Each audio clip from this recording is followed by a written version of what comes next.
तुमच्या विरोधामध्ये खासदार असतील, आमदार असतील यांनी खूप मोठी ताकद लावली होती त्या ठिकाणी, तरी तुम्ही विजयी झाला. या ठिकाणी पैसा हारला, माणुसकी आणि भारतीय जनता पार्टीचा कार्यकर्ता जिंकला. मी नाही जिंकलो, पण त्यांचा मात्र पैसा हारला. माझ्या विरुद्ध खूप पैशाचा वापर झाला, सर्व त्यांनी शक्तीपणाला लावली. परंतु भारतीय जनता पार्टीचे कार्यकर्ते आणि आमचे मतदार हे 100% माझ्या बाजूने होते.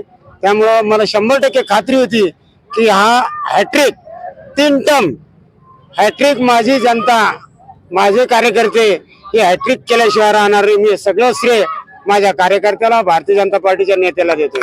विरोधकांना काय सांगाल? त्यांनी आमच्या नादी लागू नये. याच्या पुढे ते नादी लागले तर असंच होणार. त्यांनी आमच्या नादी लागू नये. कार्यकर्ते आमचे पेटून उठलेले आणि हे कुठपर्यंतही त्यांचा पाठलाग केल्याशिवाय सोडणार नाही. या विजयातून हे सिद्ध झालेलं आहे.